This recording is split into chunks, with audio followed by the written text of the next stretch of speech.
Hello students, वापस से इस बायो क्लास में आपका वेलकम है। और इस बायो क्लास में ये सेकंड पार्ट है चैप्टर 3 का ऑफ क्लास 9 ओनली। तो यहाँ पे मैंने जब पिछले क्लास में आपको बताया था सस्टेनेबल एग्रीकल्चर के बारे में कि किस तरीके से हम सस्टेनेबल एग्रीकल्चर अडॉप्ट करते हैं जिससे कि हमारे इन्वायरमेंट के रिसोर्सेज हार्म भी नहीं होते हैं और साथ ही साथ क्या होता है कि हमारी प्रोडक्शन भी मैक्सिमाइज हो जाती है। तो वो सारी चीज़ें सस्टेनेबल एग्रीकल्चर अडॉप्ट करने के लिए हमें ये सारे प्रैक्टिसेस भी अडॉप्ट करनी पड़ेगी, जो कि पिछले क्लास में मैंने बताया था। Mixed cropping, inter cropping, crop rotation and integrated agriculture. यहाँ पे सबसे पहले हम लोग क्रॉप रोटेशन के बारे में पढ़ेंगे कि what is mean by crop rotation. Actually crop rotation का मतलब ये होता है कि अगर एक सीज़न में आप एक वीट लगा देते हो, सपोज दैट अगर एक सीज़न में 3 टाइप्स ऑफ सीज़न होते हैं, you already know, summer, winter and rainy. अगर समर सीज़न में एक क्रॉप लगाते हैं तो अगले सीज़न में कोई ऐसा क्रॉप लगाइए जो कि क्या करे। मान लीजिए पहले सीज़न में आप एक ऐसा क्रॉप लगा रहे हो जिसको सॉइल से मान लेते हैं फॉस्फोरस ज़्यादा चाहिए, तो अगले सीज़न में कोई ऐसा क्रॉप आप लगाइए जिसमें फॉस्फोरस ज़्यादा उसको न चाहिए, मतलब नहीं चाहिए। तो क्रॉप रोटेशन होने से क्या होता है कि सॉइल की जो फर्टिलिटी होती है वो हमेशा मेंटेन्ड होती है। आप यहाँ पे डेफिनेशन देख सकते हैं, the method of growing crops alternately on the same land is known as crop rotation. मतलब कि एक ही लैंड पे बार बार अलग अलग तरीके के क्रॉप को जब हम रोटेट करते हैं कि एक सीज़न में वीट लगाया, दूसरे सीज़न में पी लगा दिया, फिर थर्ड सीज़न में वीट एंड फोर्थ सीज़न में पी लगाया, तो इस तरीके से जब हम रोटेशन कहते हैं तो that is known as crop rotation. Students यहाँ पे देख सकते हैं कि क्रॉप रोटेशन की बहुत सारी बेनिफिट्स हैं, बहुत सारे इंपॉर्टेंट्स हैं। The land gets utilised in a better way. बहुत ही अच्छे तरीके से जो लैंड्स होता है वो यूटिलाइज हो जाता है। इसके साथ साथ सॉइल की फर्टिलिटी भी हमेशा मेंटेन्ड होती है स्टूडेंट्स। और farmers have a variety of crops for selling. तो एक साल में फार्मर जो कि बार बार वीट लगाएगा, उससे अच्छा है कि एक बार वीट लगाकर दूसरी बार कोई और क्रॉप्स लगाए, ताकि उसको सेलिंग करने के लिए वैरायटी ऑफ क्रॉप्स भी मिले, सॉइल की फर्टिलिटी भी मेंटेन रहे और जो लैंड है वो बेटर तरीके से यूटिलाइज भी हो जाए। तो क्रॉप रोटेशन के वो सारे बेनिफिट्स थे। अब एग्जाम्पल्स के बारे में बात करें। एग्जाम्पल्स में क्या लेते हैं? लेज्यूम्स। लेज्यूम्स का मतलब ये होता है कि ऐसे प्लांट्स जो कि एटमॉस्फेरिक नाइट्रोजन को फिक्स करते हैं, कहाँ पे? सॉइल में। ठीक है, तो ऐसे प्लांट जो कि एटमॉस्फेरिक नाइट्रोजन को सॉइल में फिक्स करते हैं, तो उसके लिए कुछ माइक्रो ऑर्गेनिजम्स हैं जो ऐसा प्रोसेस करते हैं।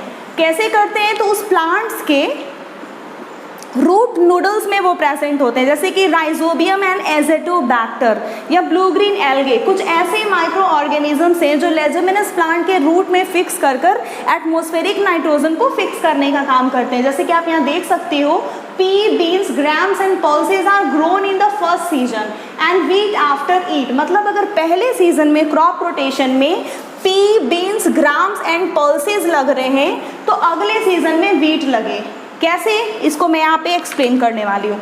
स्टूडेंट्स देख लीजिए, लेजुमिनस क्रॉप क्या करते हैं? नाइट्रोजन फिक्सिंग बैक्टीरिया होता है जो कि मैंने अभी बताया, राइजोबियम। ये क्या करता है? नाइट्रोजन फिक्स करता है। तो डिफरेंट न्यूट्रिएंट्स, ये डिफरेंट न्यूट्रिएंट सॉइल से लेते हैं और सॉइल में नाइट्रोजन फिक्स कर देते हैं, जो कि वीट के लिए बहुत ही ज़्यादा इम्पॉर्टेंट होता है।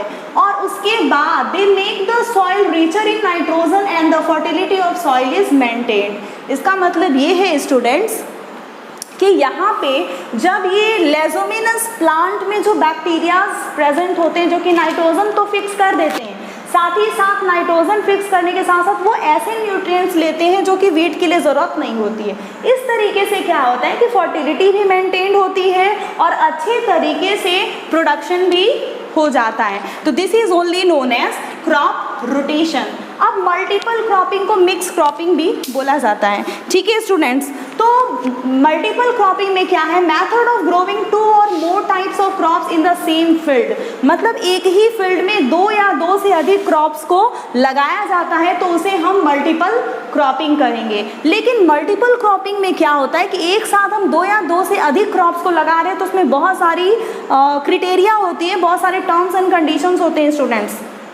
तो टर्म्स एंड कंडीशंस में आपको बता दूं कि कुछ टर्म्स एंड कंडीशंस एक्चुअली होते क्या हैं। यहाँ पे कुछ ही दिए हुए हैं। मैच्योरेशन के बारे में दिया हुआ है। मैच्योरेशन मतलब होता है कि अगर कोई क्रॉप 6 मंथ में मैच्योर्ड होता है, तो हम ध्यान देंगे कि अगर हम एक साथ 3 क्रॉप को लगा रहे हैं तो एक क्रॉप की मैच्योरिटी पीरियड ज़्यादा हो और दूसरे क्रॉप की मैच्योरिटी पीरियड कम हो। इस तरीके से हम मल्टीपल क्रॉपिंग करते हैं। तो ये पहला मैंने टर्म बताया, कंडीशन बताया कि अगर 2 प्लांट को मल्टीपल क्रॉपिंग में लगा रहे हैं तो पहले की मैच्योरिटी ज़्यादा होनी चाहिए, दूसरे की मैच्योरिटी कम होनी चाहिए। उसके बाद सेकेंड थिंग ये होगा कि मैच्योरिटी के साथ साथ अगर पहला प्लांट डीप रूटेड है तो दूसरे प्लांट क्या होना चाहिए, सैलो रूटेड होना चाहिए। मतलब एक का रूट ज़्यादा सॉइल में डीप होगा तो दूसरे की रूट क्या होगी, सॉइल में एकदम अपर होगी। तीसरी चीज़, दोनों को सेम न्यूट्रिएंट नहीं होनी चाहिए। मतलब कि अगर एक प्लांट को ज़्यादा नाइट्रोजन चाहिए तो दूसरे प्लांट को नाइट्रोजन बहुत ही कम अमाउंट में होने चाहिए। मतलब कि उनका न्यूट्रिएंट की जो रिक्वायरमेंट होनी चाहिए वो भी अलग होनी चाहिए। साथ साथ वाटर अगर एक को ज़्यादा चाहिए तो दूसरे को कम होना चाहिए। इस तरीके से ये सारी टर्म्स एंड कंडीशंस हैं मल्टीपल क्रॉपिंग में स्टूडेंट्स। तो यही सारी चीज़ें हैं जो मल्टीपल क्रॉपिंग में हम ध्यान देते हैं जब भी हम लगाते हैं। तो अब बात करेंगे इंटर क्रॉपिंग। इंटर क्रॉपिंग सबसे बेस्ट तरीका है कि आप कई सारे क्रॉप्स को एक साथ फील्ड में रो एंड कॉलम वाइज लगा देते हैं। तो देखिए इसमें क्या दिया हुआ है, it is a converted into inter cropping that is growing different crops in a different patterns. आप यहाँ देख रहे हो रो वाइज अलग अलग क्रॉप को लगाया गया। यहाँ पे एक अलग क्रॉप है, उसके बाद अलग क्रॉप है, फिर ये क्रॉप रिपीट हुआ है, फिर उसके बाद अलग क्रॉप है। तो ये क्रॉपिंग पैटर्न है जो कि मल्टीपल क्रॉपिंग में कुछ लिमिटेशंस थे पर इंटर क्रॉपिंग में कोई लिमिटेशंस नहीं है। तो देख लेते हैं, optimizes the management and use of farm resource. Intercropping के जो एडवांटेज है ये बताने जा रही हूँ। एडवांटेज क्या है इंटर क्रॉपिंग का कि फार्म में फार्मर्स की मतलब सेविंग हो जाएगी, ज़्यादा फार्मर्स की ज़रूरत नहीं पड़ेगी, ज़्यादा लेबर्स की ज़रूरत नहीं पड़ेगी। इसके साथ साथ फार्म रिसोर्सेज की भी ज़्यादा ज़रूरत नहीं पड़ेगी, कम रिसोर्सेज में ही आपका प्रोडक्शन ज़्यादा हो जाएगा। उसके बाद नॉन रिन्यूएबल रिसोर्सेज की भी ज़रूरत एकदम कम हो जाएगी। इसके साथ साथ ही इनकम भी बहुत ही ज़्यादा बढ़ेगी। एक बार में 3-4 क्रॉप लगाएंगे और चारों को सेल करेंगे तो इनकम तो ज़्यादा होगी, एक ही क्रॉप को सेल करेंगे तो आपको उतना ही मिलेगा।